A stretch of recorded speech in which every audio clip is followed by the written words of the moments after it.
2022년 지역서점 육성 세미나를 시작하도록 하겠습니다. 사실은 지금 11월 5일부터 11일까지 서점 주간입니다. 그래서 5차 출판문화산업진흥 계획에도 지역서점에 대한 다양한 계획들을 좀 넣어놨습니다. 대표적으로 일단 지역서점 경쟁력 강화를 어떻게 할 거냐인데, 사실은 유통 온라인이나 대형 체인 서점의 어떤 경쟁력 이런 걸 얘기하는 게 아니라 지속적으로 유지할 수 있는 지역서점의 경쟁력 강화였고요. 두 번째로는 출판 유통의 고도화, 지역서점이 원활하게 공급받을 수 있는 유통을 어떻게 우리가 현실화시킬 거냐가 고도화인 것 같습니다. 그리고 세 번째로는 지역 출판의 활성화입니다. 오늘 그러한 내용들을 다뤄보고자 합니다. 첫 번째 발표해 주실 분입니다. 어렵게 모셨습니다. 한국서점조합연합회 이종복 회장입니다. 안녕하십니까? 안녕하십니까? 제가 건강한 서점을 만들기 위해서는 우리 유통물류를 개선해야만 가능할 거다라고 생각해서 많은 고민을 해왔고, 지역서점 거점 물류 체계로의 전환이라고 지금 제목을 정해서 한번 오늘 발표를 하겠습니다. 우리가 2014년도에 도서정가제 실시 이후에 폐점 숫자가 현저히 좀 감소되고 있고, 숫자적으로도 비교적 한 2,000개 정도 유지하고 있는 중에 문제는 독서 인구가 좀 감소되고 있다. 그리고 책을 대체할 수 있는 다양한 매체들이 등장해서 이 매출 감소로 이어지고 있다. 유통사 도매상도 보면 다수의 공급자가 각각 모든 서점에 배송하는 구조입니다. 이거를 좀 통합해서 인건비라든가 물류비용을 줄이고, 또 필요하다면 우리 정부 정책에 맞는 탄소 배출이라든가 감소할 수 있는 부분도 한번 고민해야 될 지점이다. 공급 체계에서 좀 문제점을 좀 둘러보겠습니다. 도매업체가 어떤 시장 점유율을 보면 서울이 30%, 경기가 35%, 지방 35% 정도로 수도권의 점유율은 점점 증가하는데 지방은 점점 감소하고 있는 구조고, 보통 도매상에서 배송할 때 파주에서 전국으로 나가는 구조인데 각자 배송하는 시스템입니다.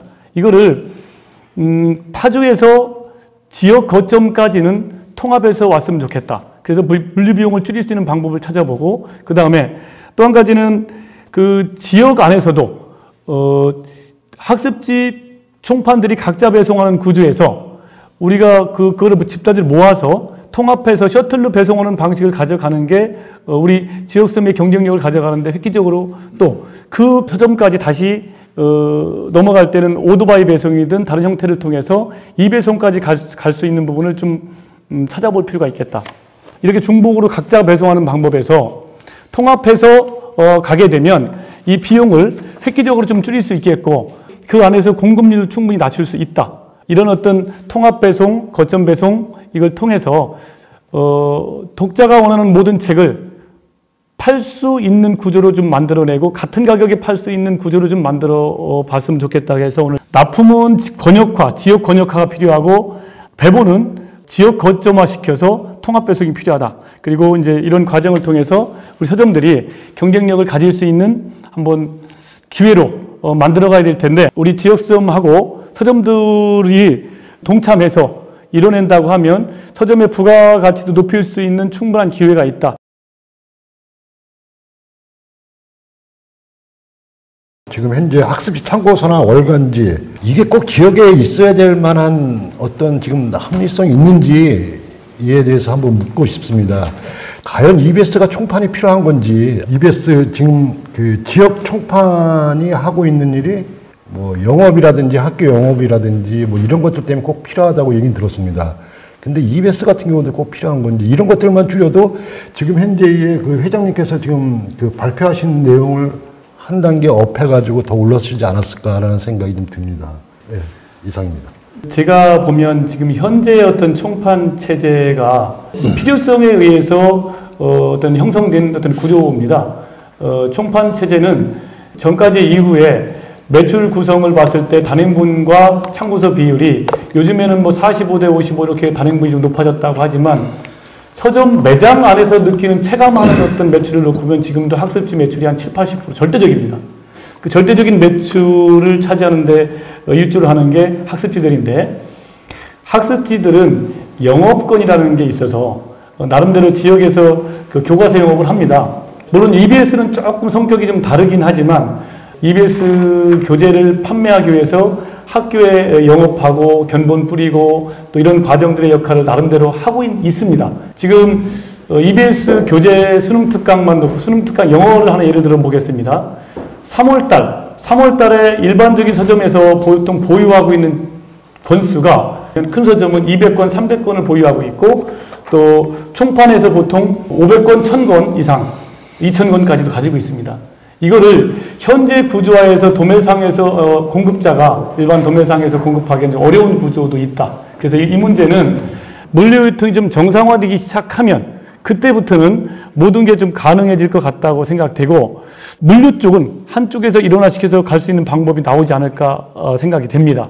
현재는 총판이 존재할 수밖에 없는 구조, EBS를 제외한 천재교육, 비상교육, 신사고 등등 교과서 영업을 해야 되는 어떤 이런 출판사들은 교과서를 또 영업을 해야 되는 부분이 있어서 또 그 교과서에 관련된 자습서, 교과서 평가를 판매하는 우리 서점들 입장에서는 현재까지는 어쩔 수 없이 어떤 지역 총판 제재 하에서 우리가 따라갈 수밖에 없는 구조라는 걸 좀 말씀드리고 싶습니다. 이제 결국은 거점을 통해서 통합적 관점의 배송이 필요하다는 것은 우리 서점들은 다 알고 있을 거라고 봅니다. 이런 것들이 너무 비효율적이기 때문에 교보문고는 부공리가 허브가 돼서 열심히 부공리에서 일하면서 교보문고 39군데에다가는 한 번만 핏박스로 이동하는 구조가 된 겁니다. 지역의 거점을 통해서 주문도 그 거점을 통해서 이 지역 서점들이 그 거점을 내 창고인 것처럼 사용을 하면서 우리가 지역 거점 통합 배송을 해야 되는 거 아니냐. 책을 우리가 총판 도서가 됐던 EBS가 됐던 다 우리가 보유하고 있는 상태에서 지역 서점에서 일괄적으로 다 갖다 쓸 수 있도록 구조를 지금부터라도 좀 만들어갈 필요가 있겠다. 또 그 지역 내에서 마크도 일괄적으로 우리가 같이 풀어가는 것들이 지금 답이 맞지 않겠냐 이런 생각 갖고 있는데 회장님 의견이 아마 좀 비슷할 것 같은데 좀 한번 얘기를 좀 들어보고 싶습니다. 김영문 본부장님 말씀하신 게 맞습니다. 궁극적으로는 가야 될 방향이기도 합니다. 그 지역에 어떤 권역별로 거점 센터를 구축하고 거기를 통해서 공급받는 방식이라면 가장 이상적인데 관행대로 해왔던 방식 안에서 일거의 모든 걸 바꾸는 건 생각보다 쉽지 않다. 근데 1단계, 2단계, 단계별로 간다고 하면 1차적인 거는 이제 배송 시스템 안에서 만들어가는 방식. 그 다음에 두 번째로 좀 나중에 된다고 하면 그게 이제 권역화시켜서 또 다시 센터를 건립하고 그 안에서 최소의 비용으로 공급할 수 있는 시스템까지 간다고 하면 가장 이상적인 걸로 보고 있는데 현재까지는 일단 제가 봤을 적에는 현재 가능한 상태로의 어떤 진행이 좀 더 효과적이지 않나 이렇게 생각을 해봅니다. 저희는 아무래도 지방 지역에 있다 보니까 저희 같은 경우는 사실 책을 100% 다 가지고 있다고는 할 수가 없다 보니까 이 부분에 대한 보완책을 고민을 했을 때 이 공급이라든지 아니면 가격에 대한 포인트 말고 서점이 또 하나 갖출 수 있는 경쟁력의 힘? 포인트가 있다면 어떤 부분이 있을지 좀 질문을 드리고 싶었습니다. 우리 대한민국에는 지역의 어떤 불특정 다수를 상대로 영업 매장을 가지고 서점을 하는 분들이 한 2,000개 정도가 있습니다. 그 중에 좀 규모 있는 서점들은 지금도 현재도 어떤 다양한 형태의 뭐 큐레이션이라든가 뭐 또 독자와의 만남 등등 문화활동해서 하는 부분이 많이 있습니다. 그런데 제가 정말로 한번 여쭤보고 싶었던 건 뭐냐면 그 독자들이 다양한 문화활동이나 큐레이션을 통해서 그 독자가 반복적으로 그 서점에서 해당 서점에서 구매 행위를 하느냐는 것은 좀 다른 문제입니다. 저는 우리 독서 저변 인구 확대라든가 이런 차원에서 개념하고 실제로 소비 행태까지 이어지는 부분까지 하고는 조금 다른 문제인데 우리나라 소비자들 거의 꽤 많은 분들이 책을 미리 선택하고 결정해 놓고 구매하는 행위를 지역점을 통해서 하고 있는데 그 행위 안에 우리가 서비스를 제공하지 못한 부분이 가장 크다 해서 저는 물류유통 쪽에 좀 더 비중을 높게 가져가는 것이고 또 문화활동이나 이런 게 저는 좀 안타까운 부분이 뭐냐면 지역점들은 꼭 지자체하고 싸워야 됩니다.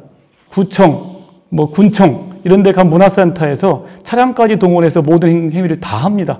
그래서 저는 어쨌든 지역점들, 지금 사라져가는 지역점들 지켜내야 되는 위치에 있는 한 사람으로서 제가 오늘 발표를 하게 됐던 과정입니다. 모든 서점들에서 상당히 아까 말한 회장님께서 말씀하신 건 상당히 노력들을 많이 하고 있어요. 근데 그 노력들을 많이 하는 만큼 이게 지금 편중돼 있습니다. 도서의 그 전체 판매량을 보면은 지금 온라인 쪽이 워낙 많이가 판매가 되니까 이게 지역 서점에서 인터넷 써서 넘어가는 것들을 갖다가 총판 제도가 있음으로 해가지고 책이 뒤로 빠지고 그것들이 인터넷으로 넘어가고 그러면서 지역 서점하고 그 지역 총판하고의 어떤 뭐 조금 안 좋은 소리들 이런 것들이 상당히 들리는 것 같습니다. 그래서 이런 부분에 대해서도 좀 해주셨으면 좀 좋겠다는 좀 생각이 듭니다. 각자의 판매자 입장에서 이제 계약 구조부터 여러 가지 문제점이 존재합니다. 그런데 문제가 있다고 해서 이걸 드러내놓고 해결하기도 어려운 구조입니다. 이제 공급 구조부터 보면 아까 지역권이라는 거는 있을 수가 없는 겁니다. 출판사와 총판의 계약 관계에서 매출이라는 게 설정이 되고 매달 결제될 금액들이 결정이 되고 이런 구조 안에서 이런 것들을 한 번에 모두 해결할 수 있다고 보지는 않습니다. 1단계에서는 우리가 공급망, 그러니까 유통망을, 물류망을 우리가 가져야 된다. 이런 부분들이 좀 해결되면 공급률도 낮출 수 있을 것이고 외부로 돌리는 책도 막아낼 수 있을 거라고 저는 보고 있습니다. 이종국 회장님께서 발표하신 지역서점 거점 물류 체계 전환은 이게 사실은 진흥원이 뭐 이렇게 노력을 해야 되지만 또 지역서점이나 이런 활동하고 있는 현장에서의 목소리가 조금 더 반영되면 참 좋겠다 이런 생각을 했어요. 올해도 지금 내년 시범 사업 하려고 예산 편성해달라고 지금 설득하고 있는 중이에요. 지역서점을 어떤 형태로든지 이렇게 지켜내려고 정말 몸부림을 치고 있는 것 같아요. 그게 수도권이 됐든 어떤 지역이 됐든. 지역에 있는 독자들이 거점 물류는 되게 중요하다고 저도 봤던 거고 사실 이 거점 물류는 단순히 책만 공급하는 게 아니라 마크 작업이라든지 이런 것도 하게 되고 주문형 POD 제작 이런 것들이 이제 연계되고 그 다음에 지역에서는 이제 고용 창출 뭐 이런 것들도 다 연계된다고 이제 저희들은 정책적으로 좀 봤던 겁니다. 법에 지역서점 활성화라고 하는 법에 명시되어 있습니다. 그러니까 그런 측면에서 이 거점 물류로 가는 것이 특히 조금 더 소외되고 있거나 교통이나 이런 것들이 여의치 않는 지역에 어떤 형식의 조금 더 거점 물류를 구축해주고 고민했던 점이 있다 그러면 짧게 말씀해 주시면 좋지 않을까 싶은데 혹시 가능할까요? 우리 서점에서 판매하고 있는 상품들 분류 어떤 구성을 놓고 보면 학습지가 절대적입니다. 근데 우리 소관부처를 놓고 보면 교육부 소관입니다. 그런데 이제 문체부 입장에서는 일반적인 단행본이라고 통칭되는 이 책들하고 간행물들, 그 다음에 이제 공간, 문화 공간으로서의 어떤 서점, 이런 거에 좀 분리가 이렇게 돼 있습니다. 그런데 이제 우리 이제 지역에 보면 광역시라든가 대도시에서는 제가 지금 말씀드렸던 광역통합이든 지역통합이든 어느 정도 가능해집니다. 그런데 지역으로 가보면 생각보다 열악합니다, 환경이. 참고서 같은 경우는 지방도시 같은 경우에는 일반적인 어떤 총판 개념보다는 좀 낮은 급의 소총판? 이런 형태로 구성되어 있는 데가 많습니다. 근데 일정 부분 참고서는 지역 안에서 지금 현재 해결하고 있다. 그런데 단행본을 놓고 보면 굉장히 어렵습니다. 그래서 저는 접근 방식을 좀 달리 해야 될 텐데 분소지역은 어떻게 해결할 건가 하다가 제가 나름대로 고민했던 지점이 하나가 있습니다. 고속버스는 전국 안 가는 데가 없습니다. 내륙은 다 갑니다. 시간 차이만 존재할 뿐입니다. 그런 것들을 좀 활용할 수 있는 방법이 있다라고 하면 서점의 위치는 터미널과의 10분 거리가 다 안 됩니다. 그거는 100%입니다. 그래서 어떤 그런 거를 좀 활용할 수 있는 방법을 찾아본다고 하면 어쨌든 빠른 속도 안에 충분히 해결할 수 있는 방법은 찾아보면 나올 수 있다. 네, 안녕하세요. 다음 발표를 맡은 문호당 서림 담당자 이혜인이라고 합니다. 한 가지 서점의 사례를 기반으로 이야기를 시작하려고 합니다. 속초 문호당 서림의 이야기입니다. 84년도에는 굉장히 작게 시작을 하셨어요. 한 5평 정도 되는 공간을 시작을 하셨다가 조금씩 확장을 하면서 키워왔습니다. 그 여러 가지 확장하는 지점 중에서 저희가 크게 한 파트처럼 나눠진 기준이 있는데요. 그 한 지점이 94년도인 것 같습니다. 여러 가지 특징이 있다면 이 서점에서는 단순히 규모만 커진 게 아니라 시스템적으로 좀 보완을 한 지점이 특징이 되는 것 같습니다. 서점 전용 전산 시스템을 만들어서 구축하기 시작했습니다. 이게 어떻게 보면 종합서점이라는 체계를 구축하게 된 시점이지 않을까. 근데 여기서 멈추지 않고 저희는 계속해서 또다시 보완을 해왔고 2003년도를 기준으로 또 한 번 큰 발전을 하게 되는데요. 크게 확장 이전을 하게 됩니다. 아까 저희 이야기 나눌 때 서점이 이제 터미널과 가까이 자리했다고 말씀을 해주셨는데요.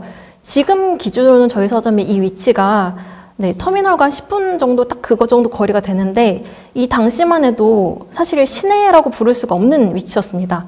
시내 외곽에서 더 외곽인 곳에 주변에 아무런 터가 없을 때 확장 이전을 하게 되었습니다. 그것도 작게가 아니라 한 200여 평 규모가 되도록 확장 이전을 해왔는데요.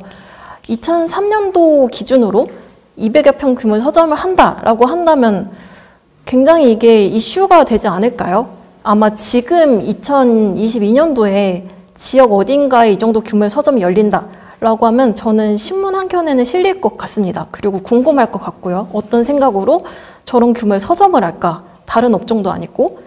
네. 왜냐하면 잘 돼 보이지가 않거든요. 근데 굉장히 잘 됐습니다. 기억이 나요. 어렸을 때 부모님께서 굉장히 서점 손님들이 바글바글한 곳에 계시던 그 모습이 기억이 나는데요. 여러 채널에서도 주목을 해 가셨고요.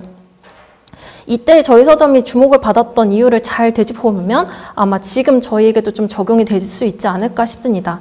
두 가지 관점에서 좀 특징을 나눠볼 수 있을 것 같은데요. 어떤 기능적인 관점으로 봤을 때 아까 서점에 가면 있어야 되는 책들이 다 있어야 된다라는 점을 짚어주셨죠. 그때 이런 니즈를 느꼈습니다. 그래서 확장을 해오고 또 기존에 만들었던 전산 시스템을 조금 더 발전을 시켜서 더 많은 책을 자유효율적으로 관리할 수 있도록 노력을 했고요. 서점의 어떤 브랜딩의 기초가 될 수 있을 만한 것들, 예를 들면 비품 하나도 다 직접 제작을 해서 만들었습니다. 이런 지점이 좀 연결이 될 것 같고요. 이런 기능적인 부분 말고 감성적으로도 굉장히 다른 시도를 했습니다. 그래서 좌석을 많이 배치하고 서점 제일 앞에 큰 창에 유리창을 만들어서 그 부분에 앉으시는 자리를 만들었고, 그러니까 직접 책을 읽는 장면 자체가 광고가 될 수 있게 한 거죠. 이런 포인트라든지 아니면 저희 서점만의 회원 적립 제도를 적용한다든지 이런 부분들을 좀 많이 적용한 시점이 됐던 것 같습니다.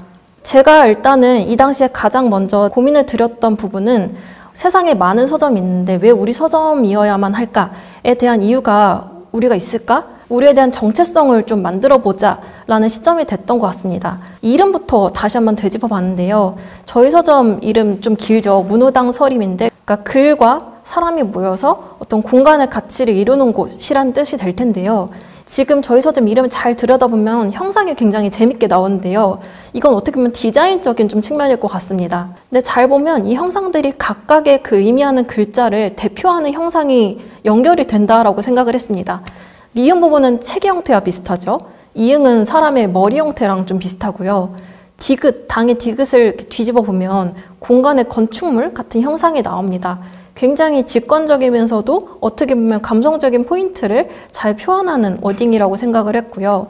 이 부분을 살려서 저희 서점의 이름을 다시 한번 다른 방법으로 보여주는 일종의 어떻게 보면 메이크업을 했다라고 생각하시면 좋을 것 같아요. 그 이름의 정체성까지 이 공간으로 연결시켜서 적용을 하자라는 생각을 하게 됐습니다.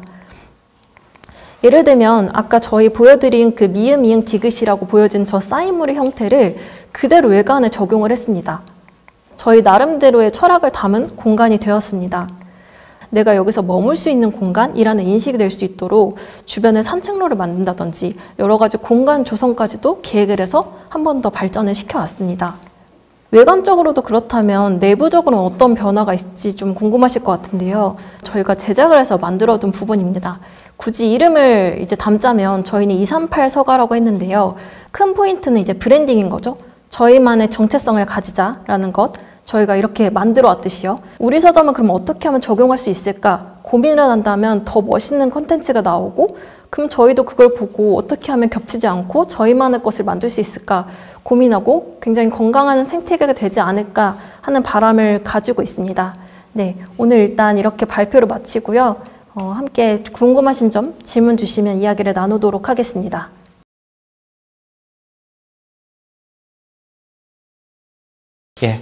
예, 저는 굉장히 그 변화에 적응해서 선도하시는 이런 과정을 놓고 보면서 좀 부럽기도 하고, 나름대로 제가 좀 궁금했던 거는 다른 건 궁금한 게 여러 가지가 있는데 어떤 지역 서점들이 생존에 필요한 어떤 절대적인 어떤 기준, 가치를 보면 대부분의 지역 서점들 아까 제가 말씀드린 대로 중간 형태의 도매 형태를 띠고 있는 서점들이 꽤 많이 있습니다. 속초 지역은 어떤 광역 도매 총판으로 학습 총판으로서 강릉에 있는 총판을 이용하는 건지 또 강릉의 총판을 이용한다면 속초 안에 또 중간 도매 형태의 어떤 공급자로서 지위를 갖고 계신 건지 한번 이게 궁금합니다. 일단 강릉에서도 총판을 맡고 계시는 경우가 있어서 예를 들면 EBS 예. 같은 경우가 그렇고요.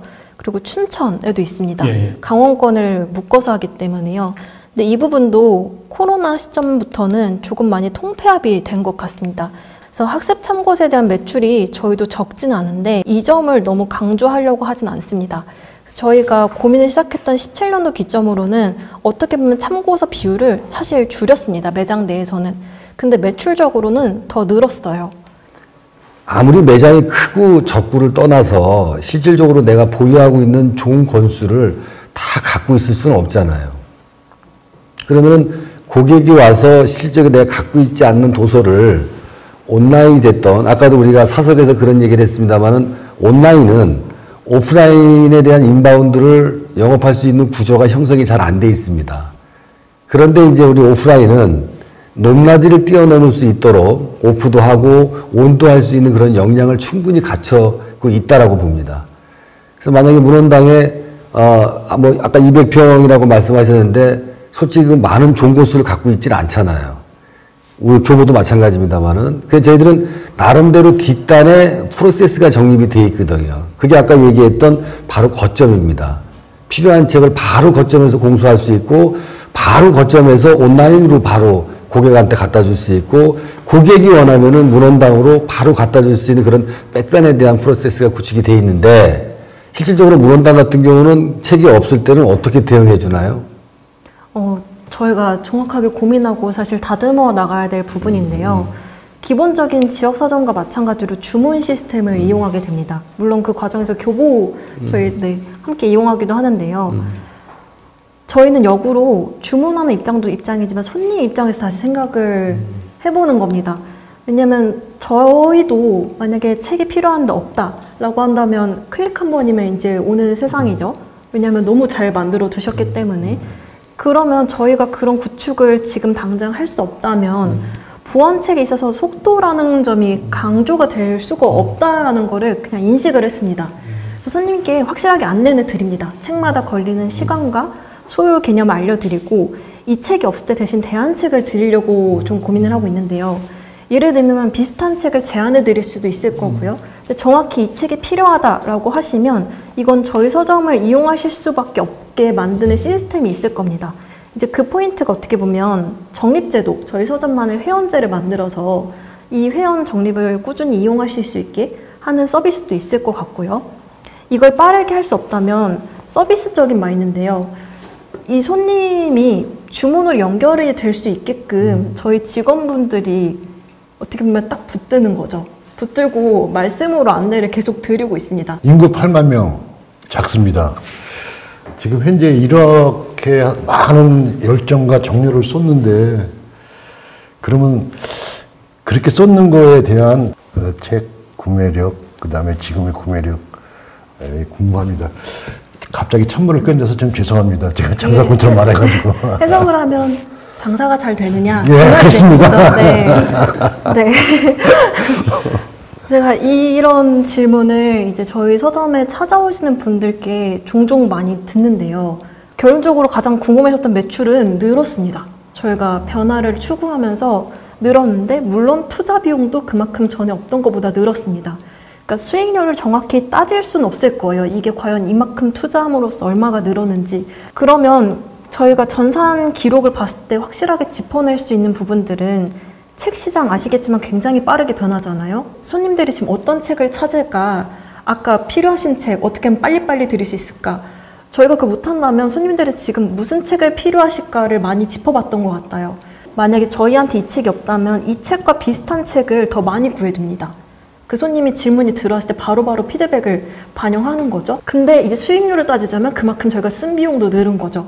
이 늘어가고 또 항상 이렇게 무조건적으로 늘진 않았을 거예요. 어떤 달은 조금씩 흔들리기도 했었고 이런 부분이 있었겠지만 그 부분을 맞추면서 저희한테 만약에 1,000원이 있다면 그 중에 몇 프로, 한 20% 정도는 새로운 비품 만드는 데 투자를 하고 하는 식으로 나눠서 계속 앞으로도 재투자를 하고 있고 지금도 네, 진행을 하고 있습니다.